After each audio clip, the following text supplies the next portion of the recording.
timely topic here. I know there's been some discussions in our university on mental health and suicide prevention. And so we're really excited to have Jenna Allen here today. She's actually works here at Boise State. She's in the Dean of Students office, been there for a couple years. And prior to that, she was originally from Minnesota, but then ended up going to University of Wisconsin in Eau Claire. And then from that, she's moved on to Boise State, and she's got her master's in social work degree here at Boise State. So I've already heard a couple of her presentations as well for our faculty, and so I think it's really great to have the opportunity for her to be able to talk to our students as well. I think this is something that's a really interesting topic. So let's give her a welcome to the Mechanical Engineering.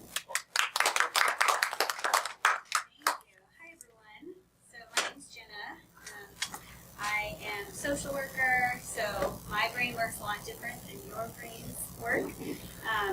So I always say it's interesting and fun to be able to go to different departments and learn about different people's specialties and what they're studying. And what I talk about in this is kind of my everyday thing.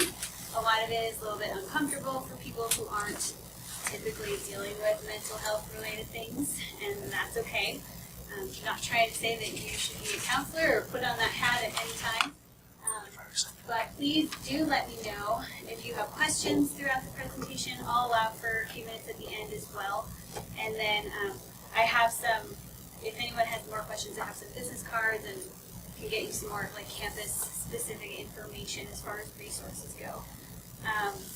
But my title here is Outreach and Prevention Case Manager, and so my entire focus is really suicide prevention for the campus. Right now I'm under a national grant called the Garrett Lee Smith Suicide Prevention Grant, and so we'll go more into kind of what my role is and the other people that I work with in the presentation. Okay? Any questions right off the bat? No? Okay. Well, feel free to just raise your hand if you do have one and let me know. I'm not one to say you have to hold it until the end, so just let me know. So, I want to just kind of talk about suicide as a public problem. It is a health crisis right now. It's the second leading cause of death for college-age students.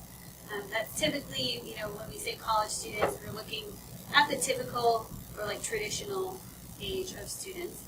So between 15 and 24. The first leading cause of death is accidents, but suicide being second is pretty alarming, and it just keeps growing nationally. And in 2017, there were over 47,000 people in the United States who died by suicide. So you can see it really is a huge problem. About one person every 40 seconds is engaging in like a suicidal act as well. Again, those don't always result in fatality or in a completed suicide, but the intention is there. Okay. So, I want to start off with a little bit of discussion because I want to talk about suicide, but I also want to talk about mental health in general. And this is just a question like to get some idea of how you guys would describe it if you're not doing well, or if somebody you know isn't doing well. What are the terms that you use to describe that? Like mental health related stuff. It can be school related, it can be family related, it can be finance related, work related, whatever. What are those things that we generally say when we're not doing very well? So like stressed, saying stressed is one. What are some other things that you guys have felt or have seen other people struggling with? I know this is a demanding major, so yeah. Depression. Okay, feeling depressed. Yeah, absolutely. What else? Stuck. Sorry? Stuck. Stuck. Yeah, can't go anywhere. Don't know what to do. Okay? Yeah. Imposter syndrome? Imposter syndrome. Do you want to explain what imposter syndrome is? Imposter syndrome is basically, my understanding is that it's when you feel like you don't belong somewhere or that you don't have the same right to be there as anyone else. Mm-hmm. Like you feel like you're kind of faking it, right, wherever you're at. Like maybe they made a mistake and I wasn't supposed to be let into this program, or like I am not as qualified or competent or whatever as other people. It's a pretty common phenomenon that a lot of people experience. So if anyone in here has ever had that, you are in good company. Lots of people have had that. And there's a reason that the fake it till you make it saying has been around for a while, because sometimes that's what you got to do, right? But I agree, it's kind of disheartening to have that thought.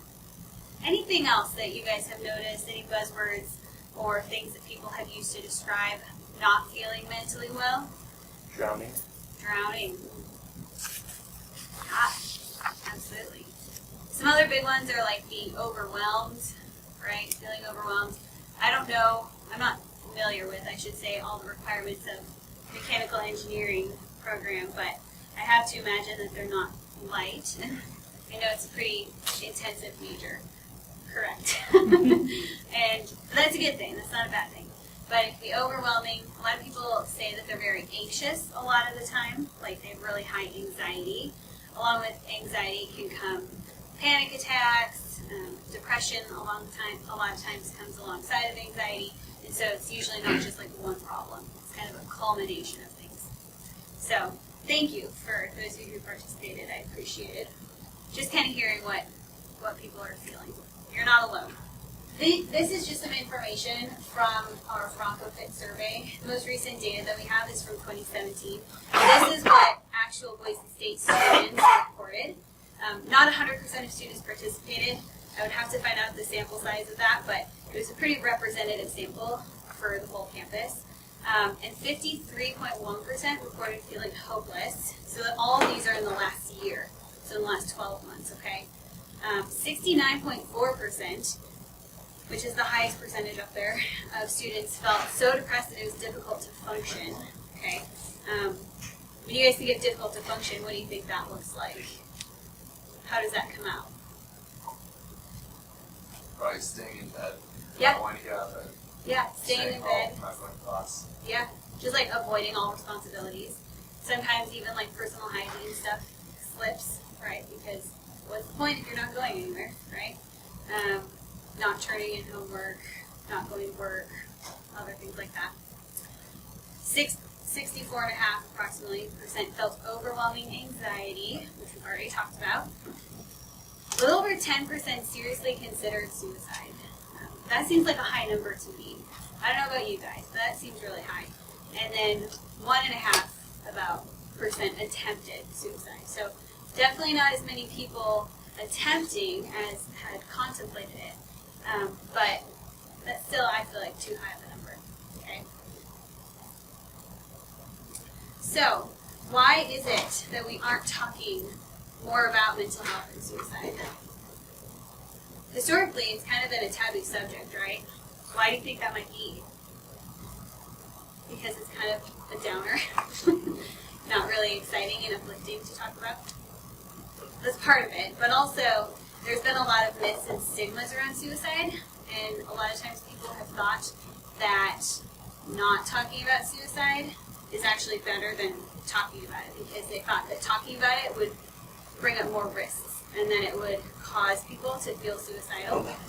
But that's not true. Research has shown that just asking somebody if they are feeling suicidal, they're struggling with that is not going to put that message or that idea in their head.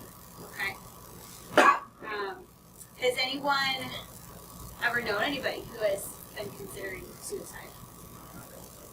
Okay. Did you have conversations with them about it? Maybe someone. Do you feel like it was helpful to them? Do you think that you were the one that put that idea in their head? Probably not. It's something that happens, we'll get into a little bit later, but just having those thoughts does not make somebody like an acute risk for suicide, but it definitely means that we want to get them the help that we can, okay? So, any questions so far? Yeah. Just one observation that I think might resonate with our folks is that one thing about mental health is it's not measurable in a way that biological health or other kinds of things are. You can't test and get a Right. result or numbers or data. It all has to do with whatever Very you subjective get. experiences. Yeah, and that's a harder thing to work with. Absolutely. I mean, that's why psychiatry is such a fascinating field, right? Because even when, with like medications and things, when doctors are able to find something that works for a client or a patient, it doesn't always work forever, right? It can change, body chemistry can change, the symptoms can change. It's not a definite thing ever. And so there's a lot more gray area in that field than probably in this field, I'm assuming, because things here either work or they don't, right? And so that was a great observation, absolutely. It's hard. It makes it really hard to treat it, and what works for one person doesn't necessarily work for another. So thank you for bringing that up. Anything else before we move on? Okay. So I want to talk about the words that we use when talking about suicide, suicidal behavior, and people who are experiencing that. We don't want to use very stigmatizing terms, like they're chronically suicidal. We don't like to say that. I've heard people say that, right? They're always going to be that way. Probably not the best thing to be saying around somebody who is feeling that way. Also, we don't want to use words like committed suicide. Do you guys know why? Crime. Yeah, criminalizes it, absolutely. So committed suicide. We also don't want to use successful suicide or unsuccessful suicide. Why might that one be the case? Yeah. That's a positive connotation. Yeah, like you're measuring some type of accomplishment with it, right? Absolutely. So anything relating to success of it, not helpful. Were you raising your hand or just, okay, sorry. I get really excited when I think someone is participating. Even using the term completed suicide, like it used to be a relatively common term, but we're trying to get out of that now. We're trying to just say like died by suicide. Okay, so death by suicide. Somebody who took his or her own life, etc. Okay? And the whole reason for that is, again, because we don't want people to be hearing our words and thinking that we're saying it was a success, it was not a success, they are a failure, they didn't complete suicide, etc. Okay? Alright, I want to look at some risk factors for suicide. And there is a difference between risk factors and warning signs, which we're going to go over in a few slides. But some risk factors for suicide include the ones that are listed up here. I made it as big as I could, but still fitting everything onto the screen. So, previous suicide attempt or attempts is the biggest risk factor of all. Why do you guys think that that might be the case? Any guesses? So essentially, if somebody has already attempted suicide, they've already gotten to that point of desperation and of commitment to taking their life.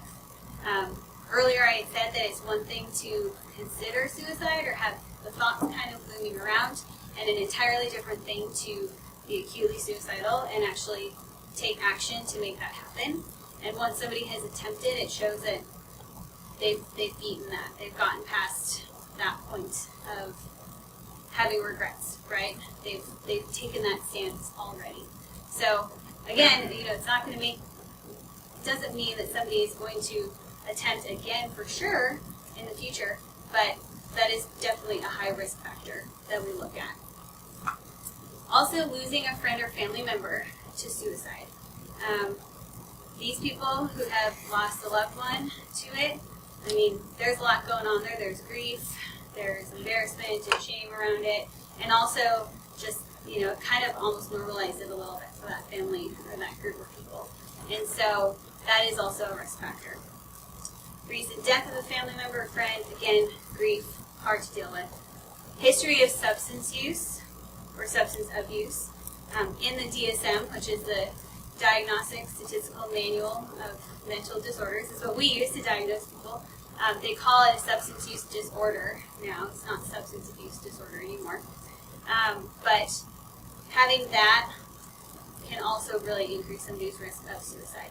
A lot of times people become more suicidal when they are under the influence of something. Probably doesn't put the idea in their head for the first time, but it definitely exacerbates feelings that were already there. Kind of alongside that are an already existing mental health disorder. So not only depression and anxiety, even though those are probably the biggest, most common ones that we see, as well as here, like we have University Health Services here on campus. Anxiety, depression are the most common ones that people are seen for, but there could be other ones. There could be a personality disorder. There could be bipolar disorder. There could be schizophrenia or some other type of psychotic disorder. Okay, all of those make somebody more at risk. Having a physical disability or illness, especially like chronic diseases, when the prognosis isn't great, that can be a risk factor. Okay, it leads to a lot of helplessness feelings, being exposed to a lot of bullying, having access to harmful means. So I don't remember, I think I put it on my little blurb about me for this event, but before working at Boise State, I worked at an inpatient psychiatric hospital. And so one of the things that we always have to do before somebody leaves, is ask if they have access to harmful means. So what types of harmful means do you guys think we're most likely asking for? Yeah. Guns, firearms, big one. What were you saying? I was going to say knives. Knives, okay. Yeah. It also depends on, if somebody came in with a plan, right, to end their life, what that specific plan was, right? So, any access. Did you see another hand? Yeah. Medications. Medications, absolutely. Medications are actually the top, attempt for suicide or method of attempt, but the top completion means is firearms, which is interesting. Is there something else? Maybe the same thing. So really, whatever somebody has used in the past or said that they were planning on using can be a harmful mean, right? But the big ones that we always look at are medications and firearms, because those are, fairly easy to obtain, especially medications. Even it's not only psychiatric medications that people can overdose on. There are other ways, there are over-the-counter things that you can take. So we always ask about that. And then, a pattern of relationship problems or instabilities, and a lot of fights, a lot of anger, a lot of grief, problems in multiple relationships is another risk factor. Protective factors. These are the happy ones. These are the good ones. So want to make sure that people feel supported. And here at Boise State, we especially try to do that. That's part of what my office does. So I'm from the Dean of Students office. A lot of times people think of Dean of Students as conduct, right? People go there because they get in trouble. That is not the only reason why people come. We also have a lot of student support services. And do you guys know about the student support services that we have there? Some of you, maybe some of them. So I'll talk a little bit more about it later, but we have quite a good wraparound service providing office. I guess that sounded weird. But we have a lot of services that we provide. Another protective factor is feeling connected to other people, to a community. Could be in school, could be in your family, could be at work. If you volunteer, whatever that looks like for you, it's feeling connected and feeling like you're not alone and isolated, okay? Having access to mental health care. And then with that, having a therapeutic alliance with whomever that provider is. So here on campus, again, we have University Health Services. We'll go into their services later, but they're a great resource to have. I will also go over some community resources for mental health. Again, mental health is a lot different than physical health, right? And it's harder to nail something down if something's wrong, but there are services available, okay? Another thing that is really important, willingness to seek help. So, somebody doesn't just say, I'm going to live like this, I'm going to deal with this. It's nobody else's problem, it's my burden to bear, whatever. Being willing to actually seek it out, because a lot of times people don't know unless somebody actually is actively seeking it out, okay? Being able to solve problems, having cultural, spiritual beliefs, kind of ties into feeling connected and having a community, having a safe and supportive environment, being satisfied with life, and being resilient, okay? Any other protective factors that you guys would add onto this that you've seen either in yourselves or in other people, maybe who have struggled with mental health related issues, but they're doing well, doing okay? Would physical activity be, like if you're, Could be. like you go to the gym Mm-hmm. regularly, you kind of work through things. Yeah. Just working out. Yeah, so that'd be like one of the coping skills, right, that people can use, because coping skills are ultimately to make whatever illness it is or disability more manageable. Because unfortunately, mental health stuff doesn't typically disappear entirely, it doesn't go away. But there are things that can make it a lot easier. So working out is a big one. Nutrition, sleep, adequate sleep. All of these things are good for being students as well. So that's a great one, absolutely. And I mean, not only does it physically help, right, because your body's releasing endorphins and it's getting your blood pumping and your heart working harder, but it's a distraction from whatever else is going on. So maybe that's running. Some people like to run. I'm not one of those people, but some people like to run because it keeps their mind off other things. Some people like to meditate. Some people like to do yoga or whatever. So, absolutely. Good point. Anything else? Yeah. I had a friend who dealt with depression for a long time, but she did volunteer work 2 to 3 times a week, and it was that passion for that feeling of obligation that would get her out of the house and out in with people, that she would have never done that if she had just been left to her own devices, but something she had committed herself to. Exactly. So having that accountability and having a bigger purpose, right? And even, like, aside from that, like, just having a routine is really helpful, too. Especially when people are feeling really depressed and really down. We talked about how hygiene goes. People kind of feel apathetic. They just don't really care about doing stuff anymore. Sticking to a routine is very, very important because it keeps your body doing it. It's kind of faking it till you make it that way, right, in your own life. So, absolutely. And volunteerism is a great way to feel good about yourself and feel like you're, contributing to something and spending your time. Yeah.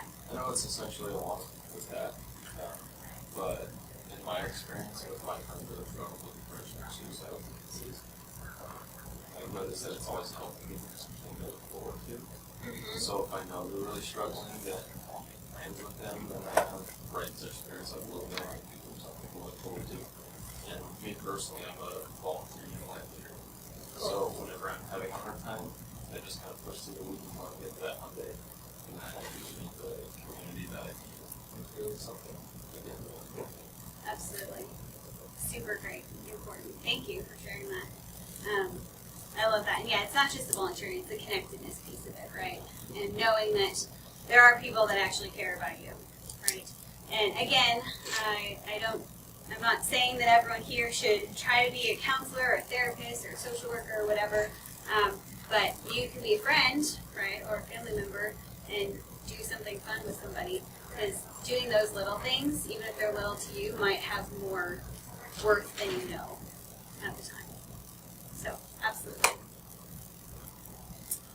So, 80% of college students who either contemplate or engage in suicidal behaviors do show clear warning signs. Again, it's kind of unique to every individual. Like, one person's signs might be different than someone else, but overall, the data is showing that there are some pretty telltale signs that are accurate for most people, okay? And I want to look at some of those. So, these are actually from NAMI, which is National Alliance on Mental Illness, if you guys have heard of that. But giving away personal possessions is a big warning sign that somebody is in that place. Taking steps to tie up loose ends. What do you think I mean by that? Tying up loose ends. Yeah. Like any unresolved issues with friends who have Yeah. might be wrong. Yeah, absolutely. Arguments, trying to settle that, which it's always a good thing to settle arguments, right? But maybe like making a will, which I guess is listed under there. Maybe you're changing a will, or like taking different charge of like banking statements, or like changing like who the account is under, things like that. People talking as if they're saying goodbye. So saying things like, things will be better if I'm not here anymore. Like, I just want to give up. Like, I'm not going to be around much longer anyway. Okay, those are all warning signs that somebody is considering this.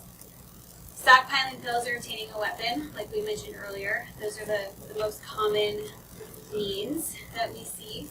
Again, not the only means, but big ones. Having preoccupation with death, doing a lot of internet searches or talking about it a lot, having the term death or dying come up in a lot of conversations is kind of a red flag, right? Dramatic changes in personality, mood, or behavior. A big one of this too is, especially if somebody has been depressed for a while, all of a sudden, like, boom, they've changed and they're happy, calm, energetic, like dramatically like that. That's usually a bad sign. A lot of times people have gotten to that state being, they've made the decision to end their life, and so they're at peace with that decision. That's what we have seen in psychiatric hospitals too. So keep in mind. Yeah. How can we tell the difference between that kind of happiness versus an actual better? Like when someone actually gets better and they actually start being happy, how can we tell the difference between that versus them in the better mood because they're about to end their life or making plans for that? Usually, that's a good question. Usually when people are coming out of a depression, it doesn't happen as instantly. It happens more gradually. And so it's not going to be like a day-to-day change, right? There might be one thing that's a little bit more positive, but people aren't all of a sudden, when they were not getting out of bed, not eating, not showering, going to be in like an ecstatic mood the next day. Does that make sense? Yeah, that makes sense. Yeah, and I think, there's also lots of different things to look into in the mental health side of things, right? Because there's different mental disorders, like bipolar disorder, where people kind of fluctuate between really down low and really up high, like mania and depression. But more often than not, it's not that. So that was a great question. It usually is more of a gradual change, like coming back up from out of that depression pit, if you will. Increased drug or alcohol use, especially, somebody maybe was drinking once a week, twice a week at parties or something before, and now has started drinking every night or alone, not with other people, right? Or other drug use, stuff like that. Really concerning. And there's probably other things going on there too that are contributing to that. Saying things like nothing matters anymore, withdrawing completely from obligations, school, right? Not going to classes anymore when somebody normally was very active. Maybe they just don't care about school, but if there's other signs like this, we want to pay attention to that. Having a recent failed romantic relationship with no real explanation why, especially after talking with the other person involved in that, if it wasn't a mutual thing, if there was, who knows, it could have been a violent state, it could have been a long time coming, we don't really know, but that often happens alongside these other warning signs. And then just having a sense of hopelessness or helplessness is very, very common. Feeling like very fatalistic, like this is never going to get better, okay? Any questions on those? Okay. So, I want to look at ways that we can help people who are feeling this way, okay? We're going to look at showing that you care, asking about suicide specifically, and then getting people help, okay? So, showing that we care, Really, it's about being genuine, okay? We have to take all talk of suicide seriously. A lot of times people who are considering it, maybe they're not at the decisive point yet, but it's on their mind, they'll joke about it. They kind of use humor as a means of bringing it up in conversation. And they make it sound like they're pretty lighthearted about it, but really, any talk of suicide should be taken seriously, okay? Also, listen carefully. So, letting them know that you're listening and not just watching the clock, or kind of those general things that we try to do when we're paying attention to people anyway. Very important. Along with that is that active listening, like reflecting back what you hear, to make sure that you're getting the right picture of what it is that they're describing to you. And so saying back like what you are understanding, so that way they can either say, yes, that's correct, or no, that's not what I'm saying, right? And then again, just be genuine, because people can tell when you're faking it, or don't really care, or lying about things. I can tell. I assume everyone else can tell too. Nobody likes to feel like they're an inconvenience or anything. So those are the most important things. Also, like, ask them directly about it. Try not to be like judgmental and accusatory with things. Usually people don't like it when they feel accused of something, like, well, you've been smoking a lot more lately, or you've been drinking a lot more without anyone around. Like, you might have a problem. Saying that might be true, but that's probably not the best way to engage them in a conversation about saying that you care about them, right? And so, be direct about it. Like, don't be afraid to say the word. Like, have you considered suicide?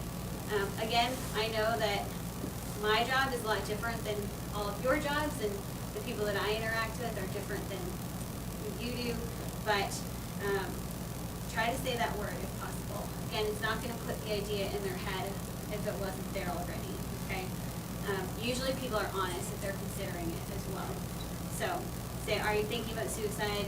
Have you considered like how you might do this, and have you taken any steps toward this? Like, have you started gathering needs, anything like that? Okay? Any questions on those so far? I feel like I'm going a little quick through some of these slides.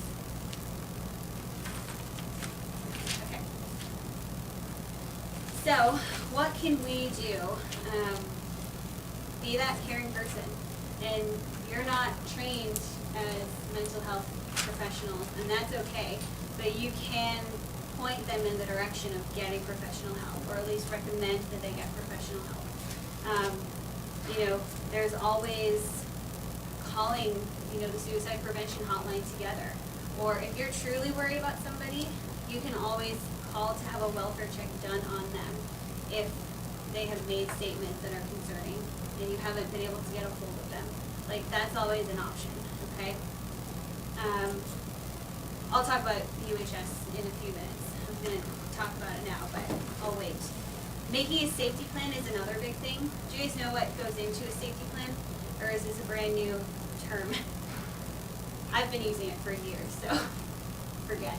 So a safety plan is kind of a contingency plan on if something happens, then I will do X, Y, Z, okay? So it's like, if I start to feel really overwhelmed and panicked about school or something, I will go to the gym, or I will talk to this one person. It's also a list of different places that people can go if they start having these types of thoughts, okay? So it's listing out the resources available, maybe the on-campus ones, maybe the people in your family or in their family that they can talk to about this. Maybe it's a list of friends that they can call in order if they're starting to feel overwhelmed or really, really down, okay? It's essentially just a plan and a document that people can look at as a reminder of what to do if things start getting really rough, okay?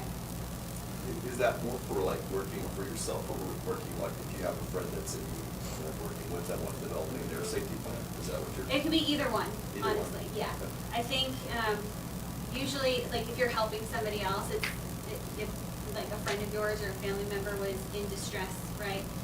It's easier when somebody else is there, because a lot of times when people are in that psychological state, they're not really thinking clearly, and so they can't remember everything that's available to them. If you know that you are prone to having some mental health problems too, it's always a good idea to kind of like make one for yourself when you're feeling good. So then when you are feeling bad, you can use it and like pull it out of your back pocket, and it's helpful. So it can be for either one. Yeah. Especially like I said, I worked at psychiatric hospitals, and that was a big one. We always try to send people home with that, but then we encourage them to always be updating it, because things change and new resources become available, and you make new friends and you learn new hobbies, and so we just say to always keep a kind of cumulative list of things that could be helpful. And then encourage positive lifestyle changes. So maybe that's getting into a routine. Maybe that's exercising, like you had brought up. Maybe it's actually sleeping enough at night. How many people here feel like you regularly get enough sleep every night? Okay, so a few people. Not everyone. It's also the first week of the semester, right? So anyone feel like toward the end of the semester, last semester or in the past, you have not gotten adequate sleep regularly? Yeah, I feel like everyone has been there. But really, especially with sleep, there's so much that happens in your body when you sleep that like can't function properly if it's tired or not being well cared for, and so just keep that in mind. So those are all positive lifestyle changes. Also, encouraging people or yourself to not isolate, right? And like seeing people regularly, even if it's once a week, going to coffee or playing a basketball game or a video game, I don't care. Whatever it is that you need or what they need to kind of have that positive interaction with people, okay? And really the positive lifestyle changes are infinite, right? So just keep that in mind. So some things to avoid when having conversations with people who may be suicidal. Try not to argue with them. So, saying things like, but you have so much to live for and your suicide will hurt your family, it's really selfish, yada, yada, yada. Again, maybe some of that is true, and maybe you believe some of that, but it's probably not going to be helpful to you in that conversation with that person. Also, acting shocked by it. It shows that you're really uncomfortable, and sometimes, we can't hide our body language, but we can try to use appropriate words and not just say, oh my gosh, like I can't even listen, I'm so surprised by this. Because that just adds to them feeling bad about it. Also, don't promise confidentiality. Why do you think that one is important?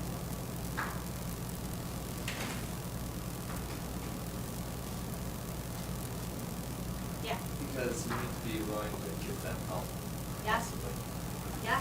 If you promise it, then you have to break it. Yeah, then that breaks that relationship and that causes more harm. Absolutely. Were you going to say something similar?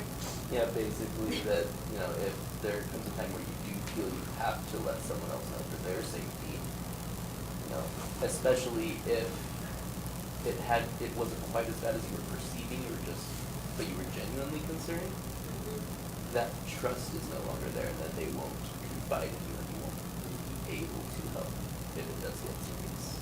Exactly. So it's better to just be honest up front and say, hey, I really don't feel good about this. Like, I want to tell somebody else about this. Instead of saying, your secret's safe with me, I'm not going to tell anyone, and then go turn around and tell someone else, right? I agree that someone else needs to know, but the way that conversation is handled is very important.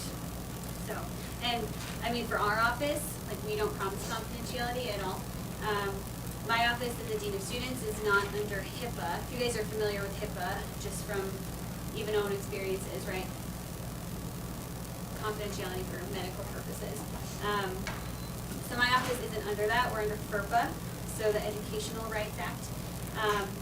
But even people who are under HIPAA, so like health services, they will break that in the case of like a suicidality crisis.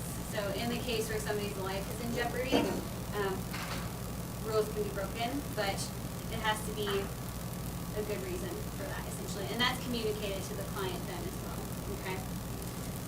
Also, we don't want to offer ways to fix their problems because they don't want to hear that at this time.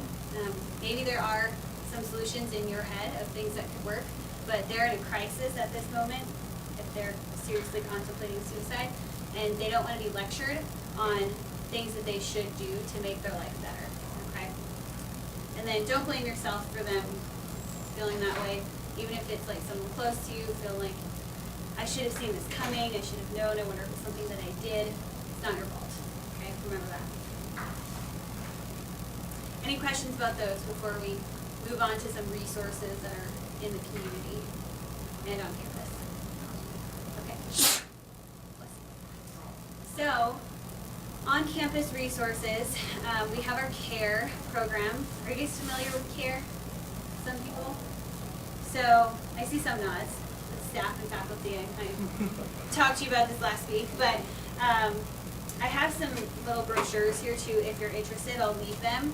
But essentially, CARE stands for Campus Assessment, Resource, and Education. And so, as you can see, we have the 4D behaviors that we're looking at for that. So, any behaviors that are distressing, disturbing, disruptive, or dangerous. And anyone can file a CARE alert. And at the end of this, if we still have time, I'll show you where to go. But you can just search Boise State CARE. Otherwise, it's boisestate.edu/care. And it's available for anyone on campus or off campus to use. Has anyone submitted an alert before? Okay. These two. And it's really helpful. You know, we have faculty and staff who submit. We also have a lot of students who submit CARE alerts on other students. You can do it anonymously if like you really don't want your name tied to it, but you want somebody to be met with or cared for. The hard thing about that is then if we can't get a hold of them, we also don't know who you are, so it makes it even harder to get a hold of them. So if at all possible, we always request that people do put their name on it, but just know that anonymity is possible on there, okay? Our office, the Dean of Students office, kind of houses CARE, but it's also made up of people from other teams. So we have people from University Health Services, Campus Security, or Public Safety, Housing and Residence, Life, HR, and Academic Advising, or Academic Affairs. So we really try to give like a good comprehensive support network to people who are referred through there, okay? So just keep that in mind. It's a free resource. And if you do submit a report or an alert, sorry, change it to alert, we will follow up with you as well since you're the reporter. And then we'll do our best to connect with that student and let them know what's available to them. Health services. Have you guys used health services before? For anything medical even related? Yeah. So counseling services are available as well in the same location, so on the second floor of the Norco building. They offer quite a few different types of counseling. So they do have a walk-in service. This is like an emergency service, and it's not intended to be like in-depth counseling, ongoing, but it's problem solving, it's making a safety plan, it's if somebody needs to talk to somebody right away, they are available for that, okay? They do also offer like individual ongoing counseling, so that's a great resource. They do counseling for couples or even like multiple people, so they've done counseling for people who have roommate issues or other friend problems or classmate issues.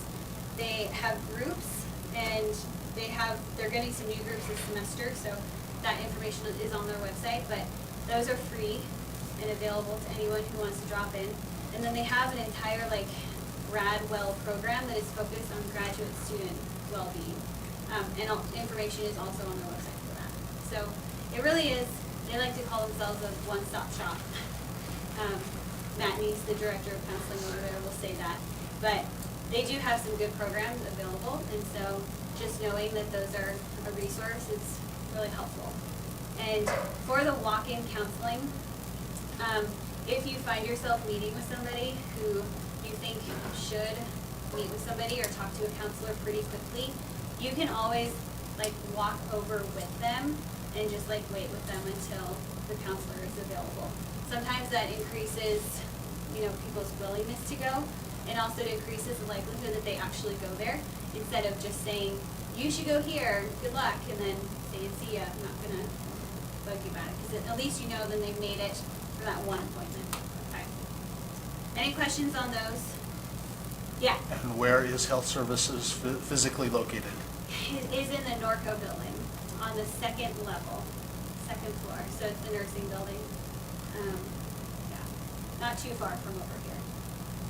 For my office, it's clear across campus. So I always get a nice walk when I walk students over. But yes. You guys used to be over here. Yeah. Not now. Now we're over at we're in the campus school, in the Brady Garage. Very old building. So yes, that is a great resource to have. And then these are some other ones that are in the community right around here. There's the Pathways Crisis Center that people can utilize if they're experiencing mental health crisis. A person who goes there is able to stay up to 24 hours, so it's not a long-term thing, but they have clinicians, they're fully staffed to deal with things there. The Suicide Prevention Hotline, which I have some little cards here as well if anybody wants one. That can be called or texted, and they're fully staffed as well. They have staff and volunteers that run it, but they're available 24 hours a day. Intermountain and Cottonwood are the two biggest behavioral health hospitals around here, so those are good resources. And then Idaho Department of Health and Welfare, they have a mobile crisis unit, which is comprised of clinicians who can do assessments on anyone who is experiencing psychological distress and determine, if more care is needed, what that looks like. And they can do assessments over the phone too. So if you're with a student or friend or family member, because this isn't only for students, you can always call them and they can kind of walk you through some of those things and provide any next steps after that. Okay? Any questions? I want to leave a few minutes for questions if you have them, or to answer anything that might be bugging you, or questions about being students or other support services. Yeah. So, since everyone kind of thinks differently, how is the approach to helping someone change from person to person? Really, it depends on how well you know them, right? So if you're really close to somebody, and I don't know if I'm even answering your question, you'll have to tell me when we're done. How people communicate best, right? So if you feel like being right up front at the very beginning with one of your good friends and saying, are you considering suicide right now? Maybe it would be better to have some other questions before that one. Still ask that question, but maybe a softer entry into that instead of, tell me right now, are you considering this? And then instead of doing that, you could say, hey, I've been noticing that some of these things are going on and I've been really worried about you and I just want to make sure that you know that I'm here, kind of being supportive first. But ultimately we want to be direct with everyone. I don't know if that helped at all. Yeah, but I guess what I was wondering is for you from a counseling perspective, if someone came to you that you didn't know, how does that change for each person? So that's a good question. So I don't really know any of the people that I'm meeting with here until they come into my office. So I have kind of a protocol that I follow. I do a specific evidence-based tool that I use for suicide screening. I always still try to get to know them a little bit. I ask them to explain the situation of what they're going through, or if somebody was referred through care I ask them to tell me more about that and say, like, do you know why you might have been referred? Because sometimes they don't even know, right? And I can say, well, there's somebody who's concerned about you because of this behavior or because you said this thing. Can you tell me a little bit more about that? So I just tease it out a little bit. But ultimately, I have the same conversation with everyone because I still have to ask them, have you considered suicide? Have you considered how you might do it? Have you taken any steps to put that plan in place? So for me, as a mental health professional, I feel like it's a little bit more uniform. Does that make sense? I hope I answered some of your question. And again, I know that, I mean, my work every day is not what most people's work is every day. So hopefully you don't find yourself having a lot of these conversations.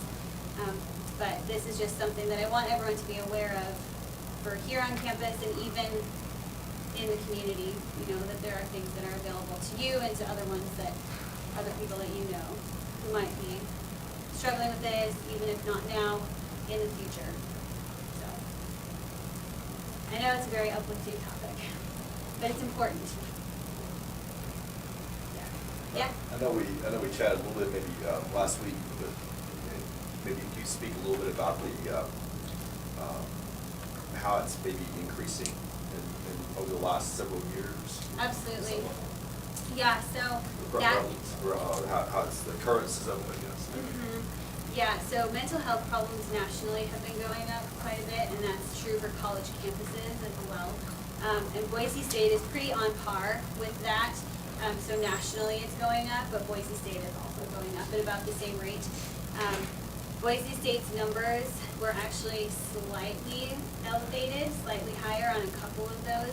Not a huge difference, but a little bit higher than what we see nationally. But as far as the trend goes, it has been increasing steadily every year. And we don't know if that's because more people are having mental health problems or if more people are getting help for those mental health problems and reporting them. I think it could be both, but there's still more research being done on that. Good question. Anything else? Yeah.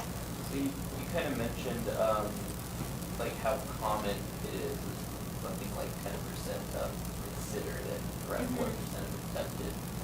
How do those figures compare with the general population outside of college campuses? So I would have to look at the exact numbers on that. I know there are different prevalence for different age groups, right? And different, even like nationality groups. Right. And so like actually I think the highest percentage of suicide attempts is in like the recently retired kind of population, like the 55 to 65, especially with like medications and things. And so I don't have the exact numbers, but I can find them if you're interested in that. Like just kind of in general, does it seem to be more common for like university students specifically, or? I don't believe so. Okay. But I do think that the reason that it is increasing in universities across the board, right, across the country, is because demands on university students are going up and the stress level is going up. And it's not, as you guys know, because you're all students, it's not only academic stressors that are causing it. It's family stressors. It's being able to pay for everything. Like if you have bills or a house or family, or you have a job that you need to keep, right? It's all these things that are competing for your time and energy, and that's only increased, a lot for everyone. So I could find, that'd be a good question though, because I know it's the second leading cause for college, like typical college age students, but I don't know what the percentages are for the other ones. Yeah.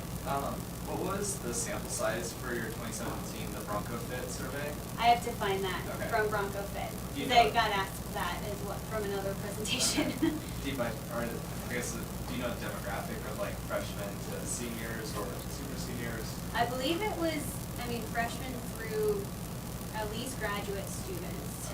It might have even been PhD students.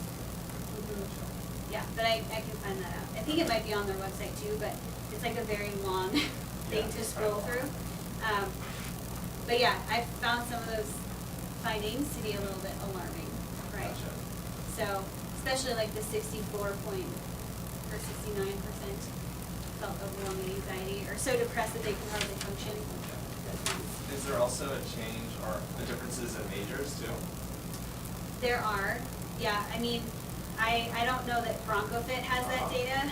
In our office, we have some data on like care alerts that we receive. And so there are some colleges that more people are referred through. Again, some of that could be because some colleges know more about the care system and put in more referrals than what is, or they're just more likely to refer somebody, as opposed to like they have way more students that are actually concerning. Does that make sense? Yeah. I don't think BroncoFit has the data on the specific school. Okay. They should. That would be very interesting. Yeah, I can dig more into BroncoFit, but I don't think that they have that right now. Because that would have been really cool to put on there. But we have care alert data. So care alerts have also exponentially increased. We're a lot higher than we were even last year for how many we're receiving. So again, is that more care concerns, or is that more people reporting what was already there? We don't really know. So we'll continue to study it. Yeah. All right, anything else? It is 1 o'clock right now, so I want to be respectful of your time. Yeah. Thank you guys. Yeah, well, thank you very I much. Let's appreciate give her a it. big round of